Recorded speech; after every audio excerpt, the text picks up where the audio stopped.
আজ সম্পূর্ণ ভারতবর্ষে ঘনঘটা করে দেবশিল্পী বিশ্বকর্মার পুজো পালন করা হচ্ছে। আপনারা সবাই জানেন, যা কিছু আমাদের সামনে আছে সেটা মোবাইল হতে পারে, বাড়ি হতে পারে, সাইকেল হতে পারে, গাড়ি হতে পারে, একটা কলম, অস্ত্রশস্ত্র, যা কিছু আপনাদের সম্মুখ দেখতে পান, সমস্ত কিছুর কিন্তু একজন স্রষ্টা আছেন। স্রষ্টা তিনি হলেন দেবশিল্পী বিশ্বকর্মা। তাকে উৎসর্গ করেই আজকের এই দিনটাতে বিশ্বকর্মা পূজা পালন করা হয় প্রত্যেক ঘরে ঘরে।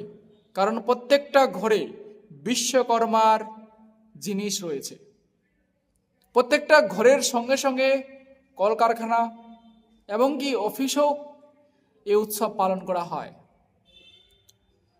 পুরাণ মতে বিশ্বকর্মাকে দেবশিল্পী বলা হয় কারণ তিনি দেবতাদের অস্ত্রশস্ত্র নির্মাণ করেন। ভগবান বিষ্ণুর তিনি সুদর্শন নির্মাণ করেছেন এবং ত্রিকালদর্শী বাবা ভোলেনাথের তিনি ত্রিশূল নির্মাণ করেছেন, ইন্দ্রের বজ্র নির্মাণ করেছেন।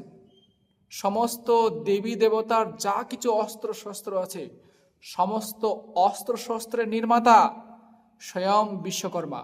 এবং কি ইন্দ্রপুরী, যেখানে দেবতার রাজা ইন্দ্র সমস্ত দেবগণকে নিয়ে বসবাস করেন, সেই ইন্দ্রপুরীর নির্মাতা স্বয়ং বিশ্বকর্মা।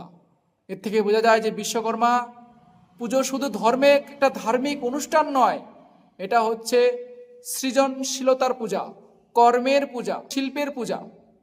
তার জন্য আমরা এই দিনে শিল্পকে, আমাদের কর্মকে, সৃজনশীলতাকে, অন্বেষণকে সম্মান জানানোর জন্যই এই বিশ্বকর্মা পুজো আমরা ধুমধাম করে পালন করি। যে ব্যক্তি শিল্পকে, কর্মকে সম্মান জানান না, তার জীবনে কিন্তু বিশ্বকর্মার আশীর্বাদ আসে না। তার জন্য আমাদের আজকের দিনে ধার্মিক বিবিধতা ভুলে, এটা ধার্মিক অনুষ্ঠান নয়, এটা ভুলে আমাদের এক হয়ে কর্মের পূজা করতে হবে, সৃজনশীলতার পূজা করতে হবে, শিল্পকে সম্মান জানাতে হবে। নমস্কার, ধন্যবাদ। ভালো লাগলে ভিডিওটা সাবস্ক্রাইব করবেন, আমাদের পাশে থাকবেন। ধন্যবাদ।